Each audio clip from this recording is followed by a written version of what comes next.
guys, I'm Tori. I'm a senior and an elementary education major. I'm really excited to be talking to you, but it's also really nerve-wracking, even though I know I'm just talking to a screen in my room. And I know it'd be a lot scarier to be talking in front of chapel, but anyways, when they asked me to talk, I was kind of going through my head. I'm like, okay, well, what do I talk about? College is stressful. We all know that.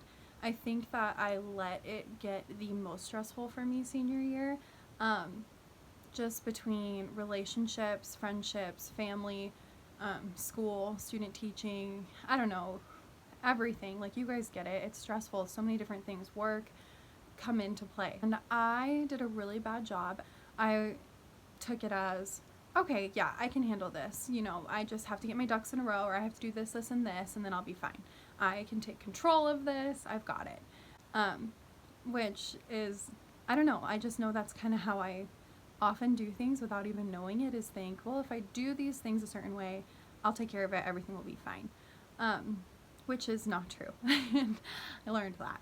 So I started just really experiencing a lot of anxiety. Senior year, it really kicked in where I just was having a lot of panic attacks, just felt constant. It got pretty bad, where I just couldn't really function at times.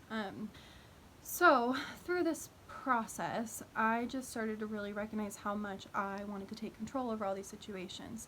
And I read this book, Redeeming Love, which I'm sure several of you have probably read, by Francine Rivers. If not, I really do recommend it. There was this part that really hit me, and it wasn't even the main idea of the book. It was kind of a side story about this girl who, when she gets really stressed out about certain things or really anxious about them, she will write them down on a little slip of paper, whatever it is that's stressing her out, fold the paper and put it in a box. And I was like, oh my goodness, that's such a cool idea. And this box would represent God, and it would be her physically giving him her baggage and her worry and what it was that was causing her to break down.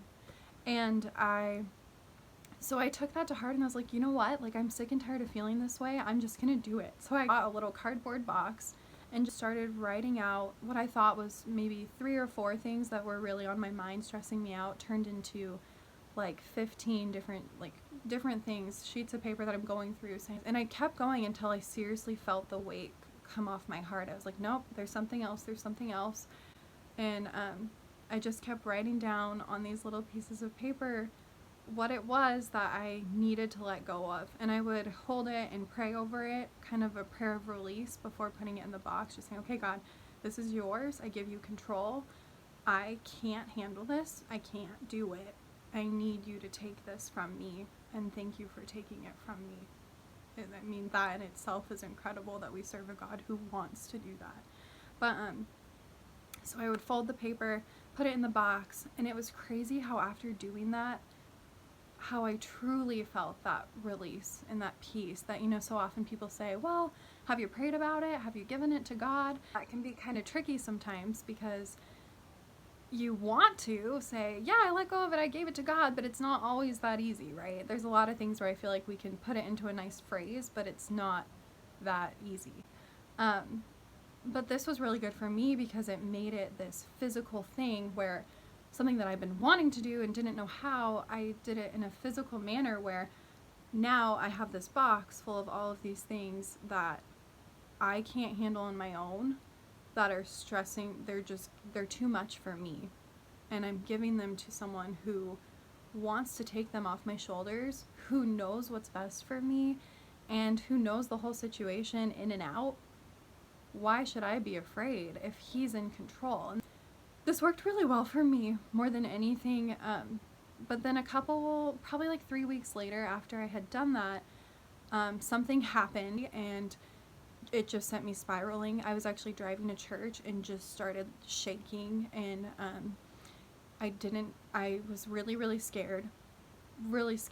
And it was crazy, because I get this text message on my phone, just pops up on my dashboard, and it said, do not fear, from God. And it's the text actually from one of my best friends back home in Washington, her mom from my old church, like just this connection kind of out of nowhere, just sent me this text. And then she texted me and she's like, hey, I just felt that I needed to pray for you today. Like, you were really on my spirit. And as I was praying for you, I felt like God wanted me to text you, do not fear. And just wanted you to know that from him. Or this was really out of the blue. Really out of the blue.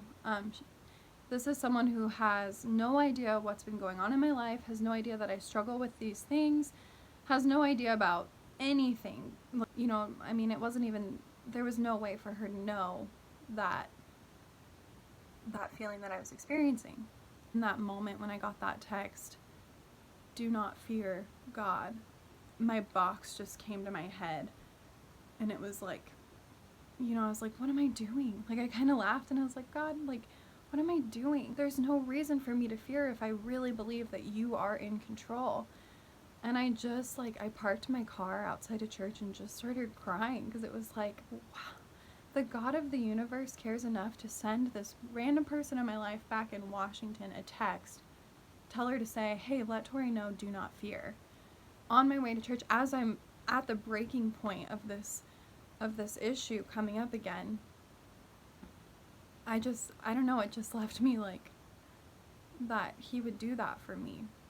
And so I guess I say all this to say, trust God that he really is there for you no matter what the situation is. Just in those moments where life feels unbearable, but if you're like me and you think you can just keep controlling it or fixing it, I would really, really encourage you to find a way to really release it to God and trust that he can take better care of it than any of us can. That's basically all I wanted to share. And yeah, thanks for letting me talk, and I will hopefully see some of you guys soon.